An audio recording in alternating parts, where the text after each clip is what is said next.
Hello students, welcome back to today's video. നമ്മൾ plus 1 കെമിസ്ട്രിയിലെ focus area based ആയിട്ടുള്ള topics ആണ് discuss ചെയ്തുകൊണ്ടിരിക്കുന്നത്. നമ്മൾ ഓൾറെഡി ഒത്തിരി ചാപ്റ്റേഴ്സ് ചെയ്ത് കഴിഞ്ഞിട്ടുണ്ട്. സോ ഫോക്കസ് ഏരിയയുടെ പ്ലേലിസ്റ്റിന്റെ ലിങ്ക് ഞാൻ താഴെ ഡിസ്ക്രിപ്ഷൻ ബോക്സിൽ കൊടുക്കാം, നിങ്ങൾക്ക് ചെക്ക് ചെയ്യാം. So in today's video, we are discussing about the second chapter, structure of atom. Structure of atom chapter ചെയ്യോ എന്ന് നിങ്ങൾ കുറച്ച് പേര് എന്നോട് ചോദിച്ചിട്ടുണ്ടായിരുന്നു. സോ ഈ ഒരു ചാപ്റ്ററിന്റെ പ്രത്യേകത എന്ന് പറയുന്നത് ഈ ചാപ്റ്റർ വളരെ ഇമ്പോർട്ടൻ്റ് ആയിട്ടുള്ള ചാപ്റ്റർ ആണ്. ഒരുപാട് ന്യൂമറിക്കൽസ് ഈ ചാപ്റ്ററിൽ നിന്ന് ചോദിക്കാറുണ്ട്. ഇതിലെ തിയറി വളരെ ഇമ്പോർട്ടൻ്റ് ആണ്. സോ ഇതൊരു ലെങ്തി ആയിട്ടുള്ള ഒരു ടോപ്പിക്കാണ്, ചാപ്റ്റർ ആണ്. സോ നമുക്ക് ഫോക്കസ് ഏരിയയിൽ വളരെ കുറച്ച് പോർഷൻ തന്നെ പഠിക്കാനുള്ളൂ. എന്നാലും ഇത്തിരി വലിയ ചാപ്റ്റർ ആണ് സ്ട്രക്ചർ ഓഫ് ആറ്റം. അതുകൊണ്ട് തന്നെ സ്ട്രക്ചർ ഓഫ് ആറ്റം എന്ന ചാപ്റ്റർ നിങ്ങൾ സ്കിപ്പ് ചെയ്യരുത്. ഇമ്പോർട്ടൻ്റ് ആയിട്ടുള്ള ചാപ്റ്റർ ആണ്. കോൺസെപ്റ്റ് മനസ്സിലാക്കി കഴിഞ്ഞാൽ നിങ്ങൾക്ക് നന്നായിട്ട് മാർക്ക് സ്കോർ ചെയ്യാൻ പറ്റുന്ന ചാപ്റ്റർ ആണ് structure of atom. So as name suggest, ചാപ്റ്ററിന്റെ പേരെന്താണ്? Structure of atom. സോ പേര് പോലെ തന്നെ ഈ ചാപ്റ്ററിൽ നമ്മൾ പഠിക്കുന്നത് ആറ്റത്തിന്റെ സ്ട്രക്ചറിനെ പറ്റിയാണ്. എന്താ പഠിക്കുന്നത്? ആറ്റത്തിന്റെ സ്ട്രക്ചറിനെ പറ്റിയാണ്. നമുക്കറിയാം ജോൺ ഡാൽട്ടൺസ് അറ്റോമിക് തിയറി അല്ലെ? ചെറിയ ക്ലാസ്സിൽ നമ്മൾ പഠിച്ചിട്ടുണ്ട്. ആറ്റം എന്ന് പറയുന്നത് ടൈനി ഇൻഡിവിസിബിൾ പാർട്ടിക്കിൾ ആണ്. ഫർദർ ആയിട്ട് ഡിവൈഡ് ചെയ്യാൻ പറ്റാത്ത പാർട്ടിക്കിൾസ് ആണ് ആറ്റം എന്ന് പറയുന്നത്. എന്നാൽ ചില എക്സ്പെരിമെന്റ്സ് വഴി സയന്റിസ്റ്റ് എന്ത് കണ്ടുപിടിച്ചു? ആറ്റത്തിനകത്ത് സബറ്റോമിക് പാർട്ടിക്കിൾസ് ഉണ്ട്. ഒരുപാട് experiments, cathode ray discharge tube experiment, ഇങ്ങനെയുള്ള ഒരു എക്സ്പെരിമെന്റ് വഴി അവർ എന്ത് കണ്ടുപിടിച്ചു? ആറ്റത്തിനകത്ത് വളരെ ചെറിയ സബറ്റോമിക് പാർട്ടിക്കിൾസ് ഉണ്ട്. ഏതൊക്കെ സബറ്റോമിക് പാർട്ടിക്കിൾസ് ആണുള്ളത്? ഇലക്ട്രോൺ ഉണ്ട്, പ്രോട്ടോൺസ് ഉണ്ട്, അതുപോലെ ന്യൂട്രോൺസ് ഉണ്ട്. സോ അവർ ഓരോരോ എക്സ്പെരിമെന്റ്സ് വഴിയാണ് ഈ സബറ്റോമിക് പാർട്ടിക്കിൾസ് കണ്ടുപിടിച്ചത്. ആ എക്സ്പെരിമെന്റ്സ് ഒന്നും നിങ്ങൾക്ക് ഫോക്കസ് ഏരിയയിൽ പഠിക്കാനില്ല. ഇനി എങ്ങനെയാണ് ഈ സബറ്റോമിക് പാർട്ടിക്കിൾസ് ആറ്റത്തിനകത്ത് അറേഞ്ച് ചെയ്തിട്ടുള്ളത് എന്ന് മനസ്സിലാക്കാൻ വേണ്ടി അവര് ആറ്റത്തിന് കുറച്ച് മോഡൽസ് പ്രപ്പോസ് ചെയ്തു. ജെ തോംസൺ മോഡൽ പ്രകാരം ആറ്റം എന്ന് പറഞ്ഞു കഴിഞ്ഞാൽ പോസിറ്റീവ്ലി ചാർജ്ഡ് ആയിട്ടുള്ള ഒരു സ്പിയർ ആണ്. ആറ്റം എന്ന് പറഞ്ഞു കഴിഞ്ഞാൽ പോസിറ്റീവ്ലി ചാർജ്ഡ് ആയിട്ടുള്ള ഒരു സ്പിയർ ആണ്. അതിനകത്ത് നെഗറ്റീവ്ലി ചാർജ്ഡ് ആയിട്ടുള്ള ഇലക്ട്രോൺസ് ഇങ്ങനെ എംബഡ് ചെയ്തിരിക്കുകയാണ്. എംബഡ് ചെയ്യുക എന്ന് പറഞ്ഞാൽ വിതറിട്ട പോലെയാ ഫീലാണ്.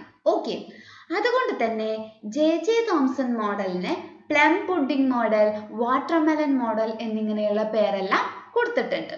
സോ ജെ തോംസൺ മോഡൽ പ്രകാരം ആറ്റം എന്ന് പറയുന്നത് പോസിറ്റീവ്ലി ചാർജ് സ്പിയർ ആണ്.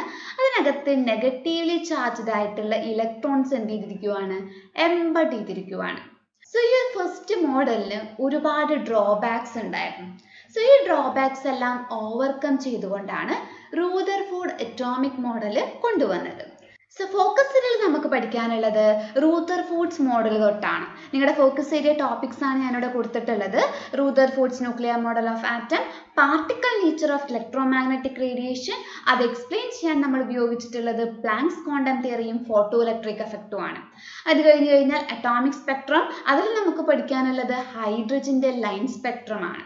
അത് കഴിഞ്ഞ് കഴിഞ്ഞാൽ Bohr model for hydrogen atom, dual behavior of matter, Heisenberg uncertainty principle, orbitals and quantum number, filling of orbits in an atom, and stability of completely filled and half-filled subshell. So കുറച്ച് lengthy ആയിട്ടുള്ള ടോപ്പിക്കാണ്. അതുകൊണ്ട് തന്നെ നമുക്ക് ഈ ചാപ്റ്ററിനെ രണ്ടായിട്ട് split ചെയ്യാം. നമുക്ക് ഏകദേശം ബോർ മോഡൽ വരെ ഈ ഒരു ക്ലാസ്സിൽ ഡിസ്കസ് ചെയ്യാം. സെക്കൻഡ് ക്ലാസ്സിൽ നമുക്ക് ബാക്കിയുള്ള ടോപ്പിക്സ് ഡിസ്കസ് ചെയ്യാം. എഗെയിൻ പറയാണ്, വളരെ ഇമ്പോർട്ടൻ്റ് ആയിട്ടുള്ള ചാപ്റ്റർ ആണ്. മാത്രമല്ല ഒരുപാട് ന്യൂമറിക്കൽസ് ഈ ചാപ്റ്ററിൽ നിന്ന് ചോദിക്കാറുണ്ട്. അപ്പോൾ ഈ ചാപ്റ്ററിൽ നമ്മൾ എന്ത് ചെയ്യാം? ഓരോ ടോപ്പിക്സ് കഴിയുമ്പോൾ ആ ടോപ്പിക്സിൽ നിന്ന് ചോദിച്ചിട്ടുള്ള പ്രീവിയസ് ഇയർ ക്വസ്റ്റ്യൻസും നമുക്ക് ഡിസ്കസ് ചെയ്യാം. So let's go to the chapter. First one, Rutherford's nuclear model of atom. ഞാൻ പറഞ്ഞു ജെ തോംസൺ മോഡലിന് അത്യാവശ്യം ഡ്രോബാക്സ് ഉണ്ടായിരുന്നു. ആ ഡ്രോബാക്സ് ഓവർകം ചെയ്തുകൊണ്ട് വന്നിട്ടുള്ള മോഡലാണ് Rutherford's nuclear model of atom.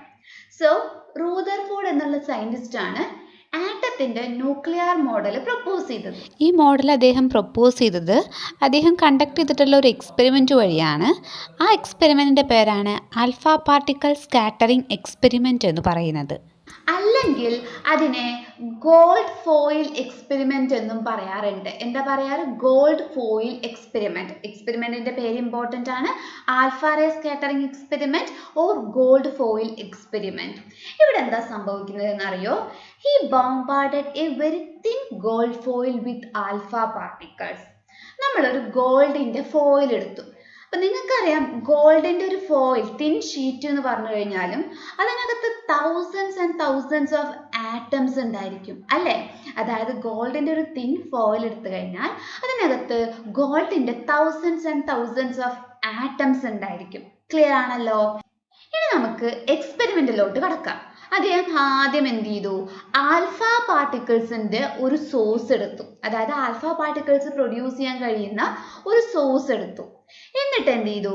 അദ്ദേഹം ഒരു ഗോൾഡിന്റെ ഫോയിൽ എടുത്തു. എന്തെടുത്തു? ഗോൾഡിന്റെ ഫോയിൽ എടുത്തു. ആ ഗോൾഡ് ഫോയിലിന് ചുറ്റും അദ്ദേഹം എന്ത് ചെയ്തു?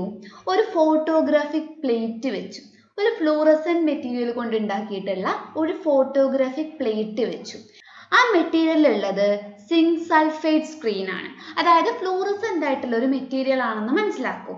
ഈ സിങ്ക് സൾഫേറ്റ് സ്ക്രീന് ഒരു ഡിറ്റക്ടർ പോലെയാണ് ആക്ട് ചെയ്യുന്നത്. അതായത് ഈ ഗോൾഡ് ഫോയിലിന് ചുറ്റുമുള്ള ഈ ഒരു ഫോട്ടോഗ്രാഫിക് പ്ലേറ്റ് സിങ്ക് സൾഫൈഡ് വെച്ചിട്ടാണ് ഉണ്ടാക്കിയിട്ടുള്ളത്.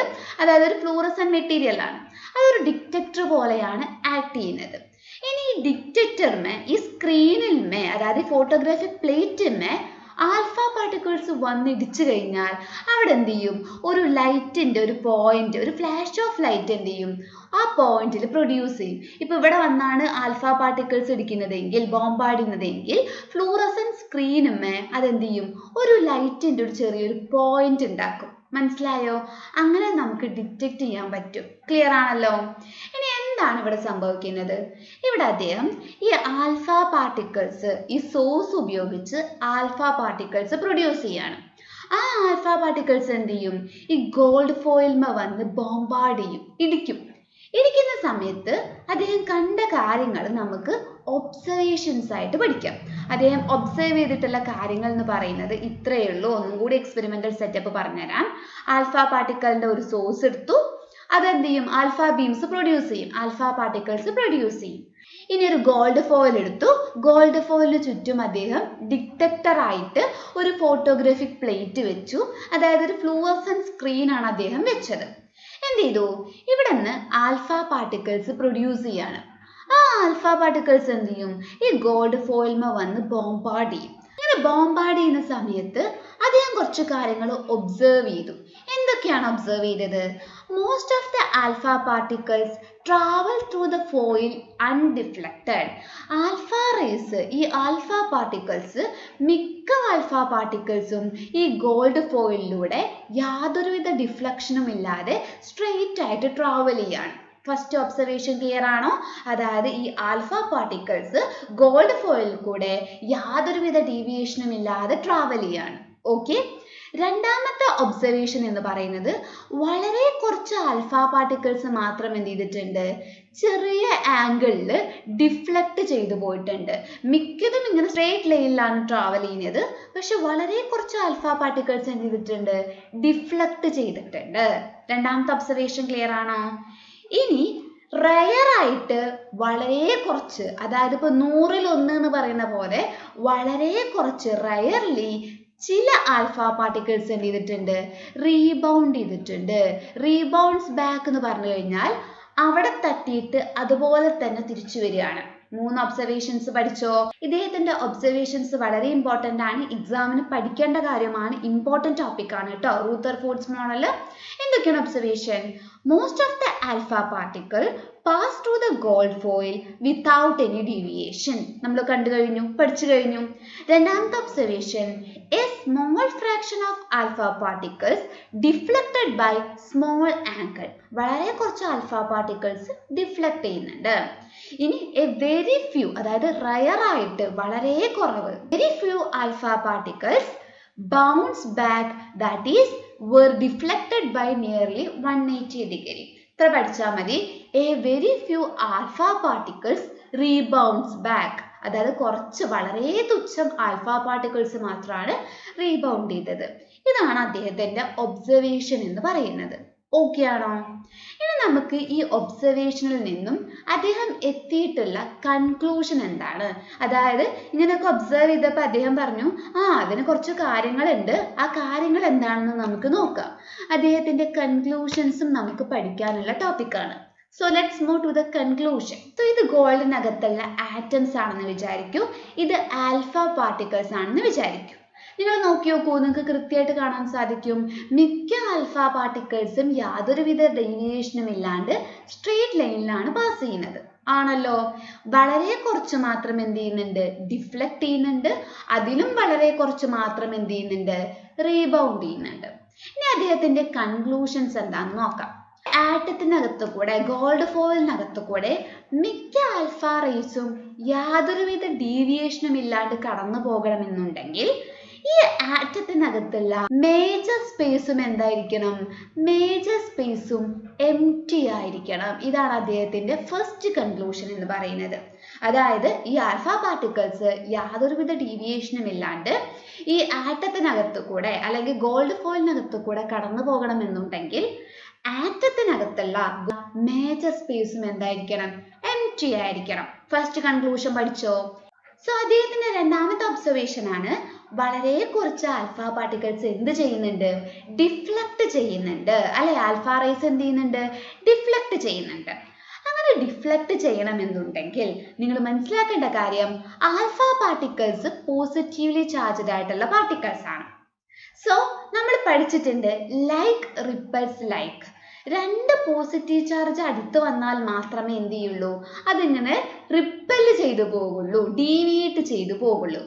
സോ കുറച്ച് ആൽഫ പാർട്ടിക്കിൾസ് ഡീവിയേറ്റ് ചെയ്യണമെന്നുണ്ടെങ്കിൽ ആറ്റത്തിനകത്ത് എവിടെയോ കുറച്ച് സ്പേസിൽ എന്ത് ചെയ്യുന്നുണ്ട്, പോസിറ്റീവ് ചാർജ് കോൺസെൻട്രേറ്റ് ചെയ്ത് കിടക്കുന്നുണ്ട്. അതായത് ഇത് ആറ്റം ആണെങ്കിൽ ഈ ആറ്റത്തിനകത്ത് എവിടെയോ പോസിറ്റീവ് ചാർജ് കോൺസെൻട്രേറ്റ് ചെയ്യുന്നുണ്ട്.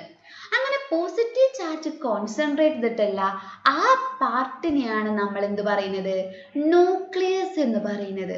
സോ എവിടെയാണോ പോസിറ്റീവ് ചാർജ് കോൺസെൻട്രേറ്റ് ചെയ്തിട്ടുള്ളത് ആ പാർട്ടിനെയാണ് നമ്മൾ എന്ത് പറയുന്നത്, ന്യൂക്ലിയസ് എന്ന് പറയുന്നത്.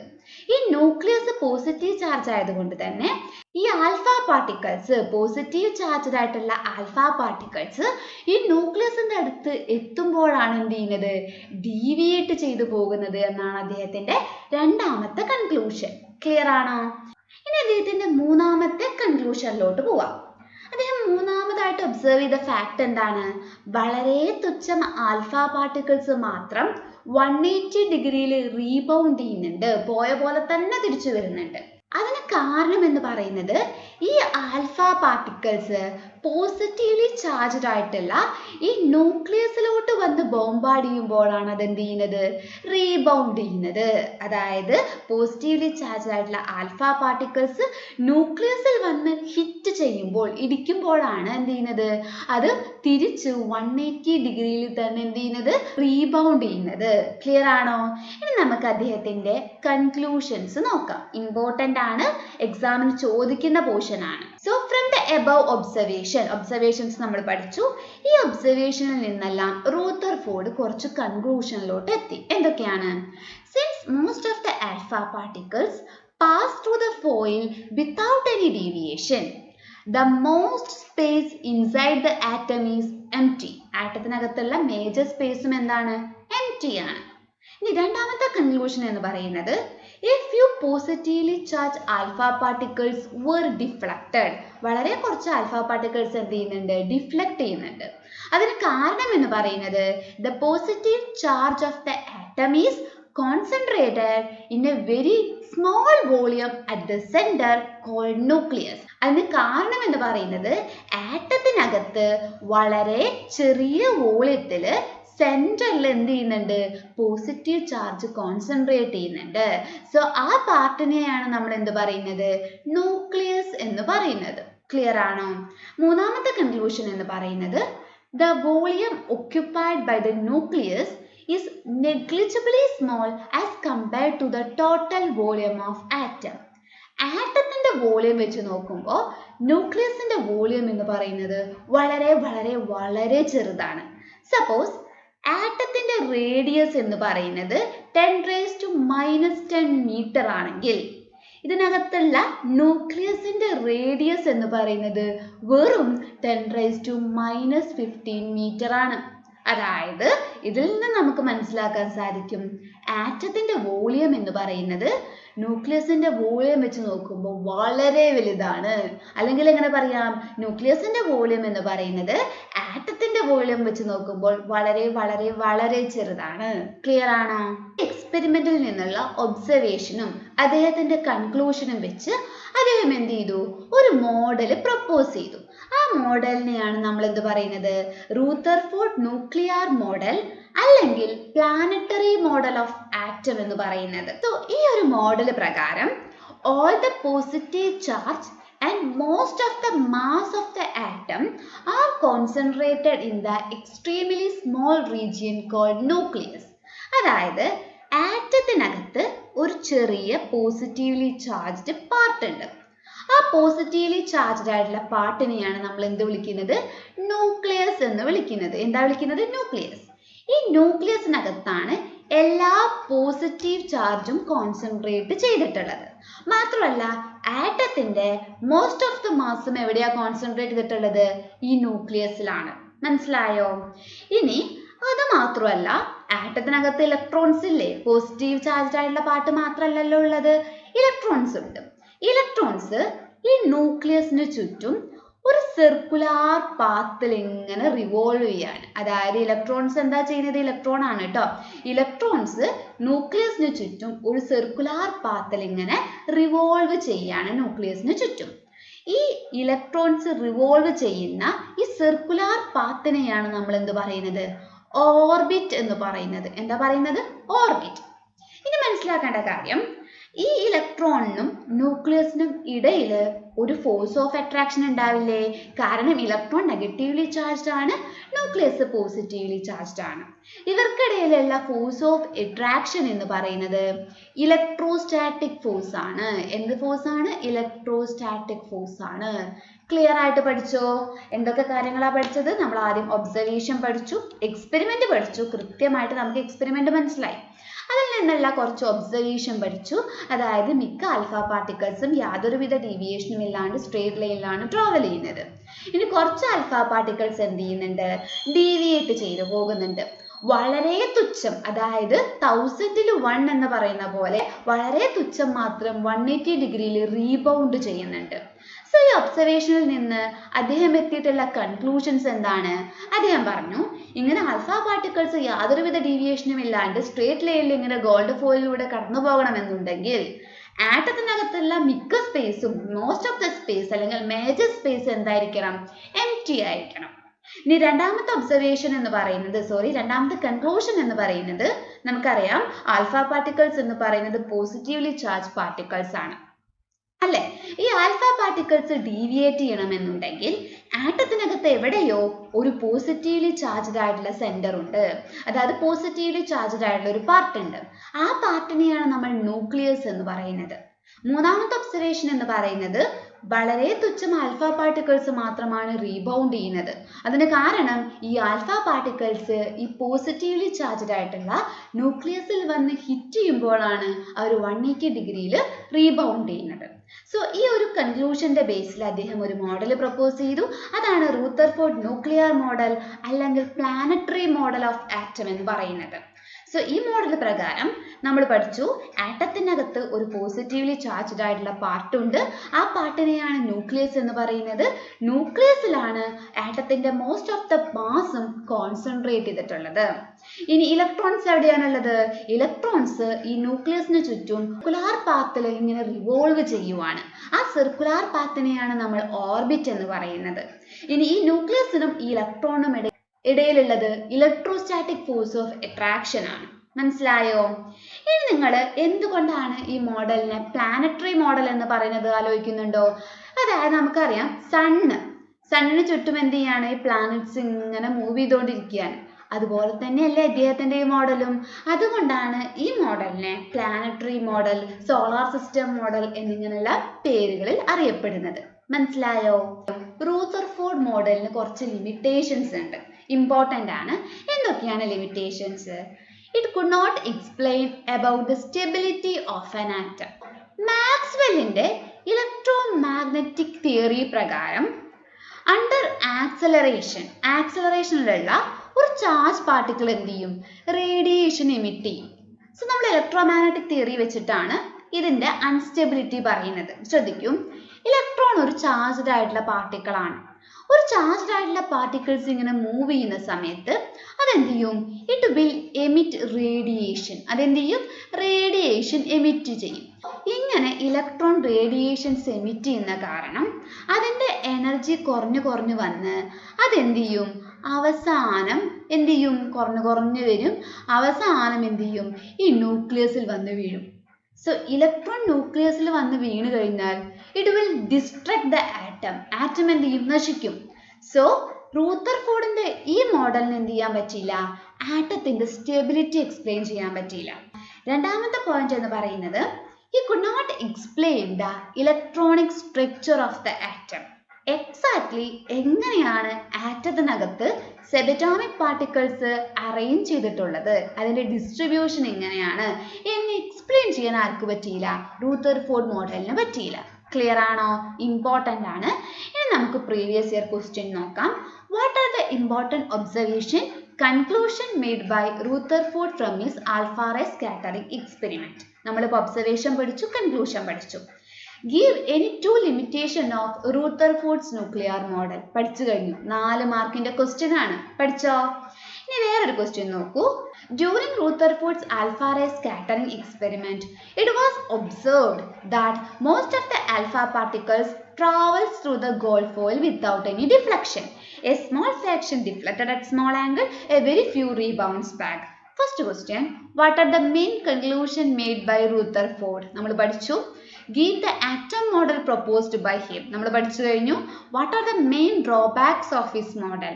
അത് കഴിഞ്ഞാൽ എങ്ങനെയാണ് നീൽസ് ബോർ ഈ ഒരു ഡിഫക്റ്റ് ലിമിറ്റേഷൻസ് ഓവർകം ചെയ്തത്? സോ നീൽസ് ബോർ മോഡലിനെ പറ്റിയിട്ടാണ് നമ്മൾ നെക്സ്റ്റ് പഠിക്കാൻ പോകുന്നത്. അതായത് റൂദർഫോർഡ് മോഡലിന് കുറച്ച് ലിമിറ്റേഷൻസ് ഉണ്ട്. സോ ആ ലിമിറ്റേഷനെ എല്ലാം കുറച്ചൊക്കെ ഓവർകം ചെയ്തുകൊണ്ടാണ് നീൽസ് ബോർ അറ്റോമിക് മോഡൽ വന്നിട്ടുള്ളത്. സോ ഈ ഒരു ചാപ്റ്ററിൽ നമ്മൾ ഒരു 50% പഠിക്കുന്നത് നീൽസ് ബോർ മോഡലാണ്. Okay, so Niels Bohr atomic മോഡലിലോട്ട് കടക്കുന്നതിന് മുന്നേ ആ മോഡലിലേക്ക് നമ്മൾ എത്തിച്ചിട്ടുള്ള കുറച്ച് കാര്യങ്ങൾ നമ്മൾ പഠിക്കണം. അതിൽ ഫസ്റ്റ് വൺ ആണ് particle nature of electromagnetic radiation. So എന്താണ് ഇലക്ട്രോമാഗ്നറ്റിക് റേഡിയേഷൻ എന്ന് പറഞ്ഞു കഴിഞ്ഞാൽ, ജെയിംസ് മാക്സ്വെല്ലിന്റെ ഇലക്ട്രോമാഗ്നറ്റിക് തിയറി പ്രകാരം ചാർജ് ഉള്ള പാർട്ടിക്കിൾസ് എന്ത് ചെയ്യും? അത് മൂവ് ചെയ്യുമ്പോൾ 2 തരം റേഡിയേഷൻസ് എമിറ്റ് ചെയ്യും. ഒന്ന് ഇലക്ട്രിക് റേഡിയേഷനും രണ്ടാമത് മാഗ്നറ്റിക് റേഡിയേഷനുമാണ്. ഒന്ന് ഇലക്ട്രിക് റേഡിയേഷനും രണ്ടാമത് മാഗ്നറ്റിക് റേഡിയേഷനുമാണ്. ഇങ്ങനെ ഇലക്ട്രിക് ഫീൽഡും മാഗ്നറ്റിക് ഫീൽഡും ഉള്ള റേഡിയേഷനെയാണ് നമ്മൾ എന്ത് പറയുന്നത്? ഇലക്ട്രോമാഗ്നറ്റിക് റേഡിയേഷൻ എന്ന് പറയുന്നത്. ഒരു റേഡിയേഷന് ഇലക്ട്രിക് ഫീൽഡും മാഗ്നറ്റിക് ഫീൽഡും ഉണ്ടെങ്കിൽ നമുക്കതിനെ ഇലക്ട്രോമാഗ്നറ്റിക് റേഡിയേഷൻ എന്ന് പറയാം. ഇനി ഈ ഇലക്ട്രോമാഗ്നറ്റിക് റേഡിയേഷന് ഡുവൽ നേച്ചർ ആണുള്ളത്. എന്താ ഡുവൽ നേച്ചർ എന്ന് പറഞ്ഞു കഴിഞ്ഞാൽ, ഇപ്പൊ നമ്മളിപ്പോ ഒരാളെടുത്തു, നമ്മുടെ ക്ലാസ്സിലൊരു കുട്ടി, അയാൾക്ക് എല്ലാ നേരത്തും ഒരു സ്വഭാവമാണ്. ചില നേരത്തെ അയാൾ കൂളായിരിക്കും, ചില നേരത്തേക്ക് ദേഷ്യം വരും. അതായത് അയാൾക്ക് ഡുവൽ നേച്ചർ ഉണ്ട്, 2 ക്യാരക്ടർ ഉണ്ട്. ഓക്കെ, അതുപോലെ ഇലക്ട്രോമാഗ്നറ്റിക് റേഡിയേഷനും ഡുവൽ നേച്ചർ ഉണ്ട്. ഏതൊക്കെയാണ് ഡുവൽ നേച്ചർ? ഇലക്ട്രോമാഗ്നറ്റിക് റേഡിയേഷന് വേവ് നേച്ചറും ഉണ്ട്, പാർട്ടിക്കിൾ നേച്ചറും ഉണ്ട്. സോ നമുക്ക് ഫോക്കസ് ഏരിയയിൽ പഠിക്കാനുള്ളത് ഇലക്ട്രോമാഗ്നറ്റിക് റേഡിയേഷന്റെ പാർട്ടിക്കിൾ നേച്ചറിനെ പറ്റിയാണ്. ഓക്കെ ആണോ? ഇനി ഇലക്ട്രോമാഗ്നറ്റിക് റേഡിയേഷന്റെ പാർട്ടിക്കിൾ നേച്ചർ നമുക്ക് 2 ഫിനോമിനൻ വെച്ച് എക്സ്പ്ലെയിൻ ചെയ്യാം. ഇലക്ട്രോമാഗ്നറ്റിക് റേഡിയേഷന്റെ പാർട്ടിക്കിൾ നേച്ചർ എക്സ്പ്ലെയിൻ ചെയ്യാൻ നമ്മൾ 2 ഫിനോമിനൻ ആണ് യൂസ് ചെയ്യുന്നത്. First one black body radiation, second one photo electric effect. So എന്താണ് ബ്ലാക്ക് ബോഡി റേഡിയേഷൻ എന്ന് പറഞ്ഞു കഴിഞ്ഞാൽ, അത് നമുക്ക് എന്താണ് ബ്ലാക്ക് ബോഡി എന്ന് നോക്കാം. സപ്പോസ് ഒരു ബോഡി ഉണ്ട്, നമ്മളൊരു ബോഡി എടുത്തു. ഈ ബോഡിയുടെ പ്രത്യേകത, അതിന് എല്ലാവിധ റേഡിയേഷനെയും അബ്സോർബ് ചെയ്യാനും സാധിക്കും, അതുപോലെ എമിറ്റ് ചെയ്യാനും സാധിക്കും. അത്തരത്തിലുള്ള ബോഡിയാണ് ബ്ലാക്ക് ബോഡി എന്ന് പറയുന്നത്. സോ ഈ ബ്ലാക്ക് ബോഡി എമിറ്റ് ചെയ്യുന്ന റേഡിയേഷനെയാണ് നമ്മൾ എന്ത് പറയുന്നത്? ബ്ലാക്ക് ബോഡി റേഡിയേഷൻ എന്ന് പറയുന്നത്. സോ ബ്ലാക്ക് ബോഡി റേഡിയേഷൻ നമ്മൾ എക്സ്പ്ലെയിൻ ചെയ്യുന്നത് പ്ലാങ്ക്സ് ക്വാണ്ടം തിയറി വെച്ചാണ്. ഫോക്കസ് ഏരിയയിലുള്ള ടോപ്പിക്കാണ്, ശ്രദ്ധിക്കൂ. പ്ലാങ്ക്സ് ക്വാണ്ടം തിയറി വെച്ചാണ്. എന്താണ് പ്ലാങ്ക്സ് ക്വാണ്ടം തിയറിയിൽ പറയുന്നത് എന്ന് നമുക്ക് നോക്കാം. അത് കഴിഞ്ഞ് നമുക്ക് എന്ത് ചെയ്യാം? പാർട്ടിക്കിൾ നേച്ചർ എക്സ്പ്ലെയിൻ ചെയ്യുന്ന, ഇലക്ട്രോമാഗ്നറ്റിക് റേഡിയേഷന്റെ പാർട്ടിക്കിൾ നേച്ചർ എക്സ്പ്ലെയിൻ ചെയ്യുന്ന രണ്ടാമത്തെ ഫിനോമിനൻ ഫോട്ടോ ഇലക്ട്രിക് എഫക്ട് നോക്കാം. എന്താണ് പ്ലാങ്ക്സ് ക്വാണ്ടം തിയറി പറയുന്നത്? ഈ ഒരു quantum theory, planks quantum theory propose ചെയ്തിട്ടുള്ളത് ഫിസിസ്റ്റ് ആയിട്ടുള്ള മാക്സ് പ്ലാങ്ക് ആണ്. എന്തെല്ലാം കാര്യങ്ങളാണ് അദ്ദേഹം പറഞ്ഞിട്ടുള്ളത്? നിങ്ങൾ നോക്കൂ. ഒരു ആറ്റം അല്ലെങ്കിൽ ഒരു മോളിക്യൂള് ഇലക്ട്രോമാഗ്നറ്റിക് റേഡിയേഷൻ അബ്സോർബ് ചെയ്യുന്നതും എമിറ്റ് ചെയ്യുന്നതും കണ്ടിന്യൂസ് ആയിട്ടല്ല. സോ ഒരു ആറ്റമോ മോളിക്യൂളോ എടുത്തു കഴിഞ്ഞാൽ അവർ ഇലക്ട്രോമാഗ്നറ്റിക് റേഡിയേഷൻ അബ്സോർബ് ചെയ്യുന്നതും എമിറ്റ് ചെയ്യുന്നതും ഇങ്ങനെ കണ്ടിന്യൂസ് ആയിട്ടല്ല, മറിച്ച് ഡിസ്കണ്ടിന്യൂസ് ആയിട്ടാണ്. എങ്ങനെയാണ്? ചെറിയ ചെറിയ എനർജി പാക്കറ്റ്സ് ആയിട്ടാണ് അവര് എന്ത് ചെയ്യുന്നത്? ഇലക്ട്രോമാഗ്നറ്റിക് റേഡിയേഷൻസ് അബ്സോർബ് ചെയ്യുന്നതും എമിറ്റ് ചെയ്യുന്നതും. ഓക്കെ ആണോ? ഇത്രയേ ഉള്ളൂ. ആറ്റംസും മോളിക്യൂൾസും ഇലക്ട്രോമാഗ്നറ്റിക് റേഡിയേഷൻസ് അബ്സോർബ് ചെയ്യുന്നതും എമിറ്റ് ചെയ്യുന്നതും ഇങ്ങനെ കണ്ടിന്യൂസ് ആയിട്ടല്ല, മറിച്ച് ഡിസ്കണ്ടിന്യൂസ് ആയിട്ടാണ്. അതായത് ചെറിയ ചെറിയ എനർജി പാക്കറ്റ്സ് ആയിട്ടാണ്. ആ എനർജി പാക്കറ്റ്സിനെയാണ് നമ്മൾ ക്വാണ്ട ഓർ ഫോട്ടോൺസ് എന്ന് പറയുന്നത്. ഓക്കെ ആണോ? ഇനി രണ്ടാമത്തെ പോയിന്റ് വളരെ ഇമ്പോർട്ടന്റ് ആണ്, ന്യൂമറിക്കൽസ് ചോദിക്കാറുണ്ട്. ഇത്രയേ ഉള്ളൂ. എനർജി ഓഫ് റേഡിയേഷൻ ഇ എന്ന് പറയുന്നത് it is directly proportional to its frequency. Frequency നമ്മൾ എന്ത് വെച്ചാൽ പ്രസന്റ് ചെയ്യുക? ഒരു ന്യൂ അല്ലെങ്കിൽ യു വെച്ചിട്ട് ഇങ്ങനെ ഒരു ടേം ഇട്ടാൽ മതി കേട്ടോ. ഇത് വെച്ചാണ് റെപ്രസെന്റ് ചെയ്യുക. ന്യൂ എന്ന് പറയും. So energy of the radiation is directly proportional to frequency. So ഈ പ്രൊപ്പോർഷണാലിറ്റി മാറ്റുമ്പോൾ അവിടെ ആര് വരും? ഒരു പ്രൊപ്പോർഷണാലിറ്റി കോൺസ്റ്റന്റ് വരും. ആ പ്രൊപ്പോർഷണാലിറ്റി കോൺസ്റ്റന്റ് ആണ് എച്ച്. എച്ചിനെയാണ് നമ്മൾ പ്ലാങ്ക്സ് കോൺസ്റ്റന്റ് എന്ന് പറയുന്നത്. So E is equal to H nu. Very very very important ആയിട്ടുള്ള ഇക്വേഷൻ ആണ്, ഇമ്പോർട്ടൻ്റ് ആണ്. So E is equal to H nu. എനർജിയാണ് ഇ, ന്യൂ എന്ന് പറഞ്ഞു കഴിഞ്ഞാൽ ഫ്രീക്വൻസി ആണ്, എച്ച് എന്താണ്? പ്ലാങ്ക്സ് കോൺസ്റ്റന്റ് ആണ്. പ്ലാങ്ക്സ് കോൺസ്റ്റന്റ് വാല്യൂ എന്താണ്? 6.626 into 10⁻⁻34 ജൂൾ സെക്കൻഡ്. ഇമ്പോർട്ടൻ്റ് ആണ്, പഠിച്ചിരുന്നോളൂ. ന്യൂമറിക്കൽസ് ചെയ്യുമ്പോൾ ആവശ്യം വരും. ഓക്കെ ആണോ? ഇനി അതിനു മുന്നേ ഞാൻ കുറച്ച് ടേംസ് പറഞ്ഞുതരാം. ഇമ്പോർട്ടൻ്റ് ആയിട്ടുള്ള ടേംസ് ആണ്, ശ്രദ്ധിച്ചോളൂ. നമുക്കറിയാം വേവ് എന്നെടുത്തു കഴിഞ്ഞാൽ, നമ്മളൊരു വേവ് എടുത്തു. ഈ വേവിന് രണ്ട് ട്രഫും ഉണ്ട്, ക്രസ്റ്റും ഉണ്ട്. അതിൽ ഞാൻ ആദ്യം നിങ്ങൾക്ക് എന്താണ് ഇപ്പൊ ഒരു വേവിന്റെ വേവ് ലെങ്ത് എന്ന് പറഞ്ഞു കഴിഞ്ഞാൽ പറഞ്ഞുതരാം. വേവ് ലെങ്ത് നമ്മൾ റെപ്രസെന്റ് ചെയ്യുന്നത് ലാംഡ വെച്ചാണ്. എന്ത് വെച്ചാ റെപ്രസെന്റ് ചെയ്യുന്നത്? ലാംഡ വെച്ചാണ്. ഇപ്പൊ ഇതൊരു വേവ് ആണ്. സോ ഈ വേവിന്റെ ഈ രണ്ട് പോർഷൻ കണ്ടോ? അതായത് മേലുള്ള ഈ പോർഷൻ, ഇതിനെയാണ് നമ്മൾ എന്ത് പറയാ? ക്രസ്റ്റ് എന്ന് പറയാ. എന്താ പറയാ? ക്രസ്റ്റ്. ഈ താഴെയുള്ള ഈ പോർഷൻസ് കണ്ടോ? ഇതിനെയാണ് നമ്മൾ എന്ത് പറയാ? ട്രഫ് എന്ന് പറയാ. ക്രസ്റ്റും ട്രഫ്. ക്ലിയർ ആണോ? വേവ് ലെങ്ത് എന്ന് പറഞ്ഞു കഴിഞ്ഞാൽ, ഒരു വേവിന്റെ വേവ് ലെങ്ത് എന്ന് പറഞ്ഞു കഴിഞ്ഞാൽ ഇത്രയേ ഉള്ളൂ. രണ്ട് തൊട്ടടുത്തുള്ള ക്രസ്റ്റുകൾക്കിടയിലുള്ള ഡിസ്റ്റൻസിനെയാണ്, അല്ലെങ്കിൽ രണ്ടടുത്തടുത്തുള്ള ട്രഫുകൾക്കിടയിലുള്ള ഡിസ്റ്റൻസിനെയാണ് നമ്മൾ എന്ത് പറയുന്നത്? വേവ് ലെങ്ത് ലാംഡ എന്ന് പറയുന്നത്. വേവ് ലെങ്ത് നമ്മൾ എപ്പോഴും മീറ്ററിലാണ് റെപ്രസെന്റ് ചെയ്യുക. ഓക്കെ ആണോ? ഇനി രണ്ടാമത്തെ പോയിന്റ് ഫ്രീക്വൻസി. ഫ്രീക്വൻസി നമ്മൾ എന്തിലാ പറയാ? ഫ്രീക്വൻസി നമ്മൾ മ്യൂ എന്നാണ് റെപ്രസെന്റ് ചെയ്യുക. എന്താ ഫ്രീക്വൻസി എന്ന് പറഞ്ഞു കഴിഞ്ഞാൽ ഇതൊരു പോയിന്റ് ആണെന്ന് വിചാരിക്കും. ഈ പോയിന്റിലൂടെ ഒരു സെക്കൻഡിൽ കടന്നു പോകുന്ന വേവിന്റെ നമ്പറിനെയാണ് നമ്മൾ എന്ത് പറയുന്നത്? ഫ്രീക്വൻസി എന്ന് പറയുന്നത്. അതായത് ഈ ഒരു പോയിന്റ് അല്ലെങ്കിൽ ഒരു പോയിന്റിലൂടെ ഒരു സെക്കൻഡിൽ കടന്നു പോകുന്ന വേവിന്റെ നമ്പർ, എത്ര വേവാണോ കടന്നു പോകുന്നത് ആ നമ്പറിനെയാണ് നമ്മൾ ഫ്രീക്വൻസി എന്ന് പറയുന്നത്. ക്ലിയർ ആണോ? ന്യൂ എന്ന് പറഞ്ഞു കഴിഞ്ഞാൽ it is equal to C by lambda. ഇതിൽ സി എന്ന് പറഞ്ഞു കഴിഞ്ഞാൽ സ്പീഡ് ഓഫ് ലൈറ്റ് ആണ്. നിങ്ങൾക്കറിയാം ലൈറ്റിന്റെ സ്പീഡ് എന്ന് പറയുന്നത് 3 × 10⁸ മീറ്റർ പെർ സെക്കൻഡ് ആണ്. ഇമ്പോർട്ടൻ്റ് ആണ്. Nu is equal to C by lambda. Lambda നമുക്ക് ക്വസ്റ്റ്യനിൽ തരും. അതായത് നമുക്ക് സി തന്നിട്ടില്ല, ലാംഡ മാത്രമാണ് തന്നിട്ടുള്ളതെങ്കിൽ നിങ്ങൾക്ക് ആ വേവിന്റെ ഫ്രീക്വൻസി കണ്ടുപിടിക്കാൻ പറ്റും. അതിന് നിങ്ങൾക്ക് സിയുടെ വാല്യൂ നിങ്ങൾ കാണാണ്ട് പഠിക്കണം. ഓക്കെ ആണോ? അപ്പൊ നമ്മൾ വേവ് ലെങ്ത് പറഞ്ഞു, ഫ്രീക്വൻസി പറഞ്ഞു. ഇനി നമ്മൾ പറയുന്ന മൂന്നാമത്തെ ടേം ആണ് വേവ് നമ്പർ.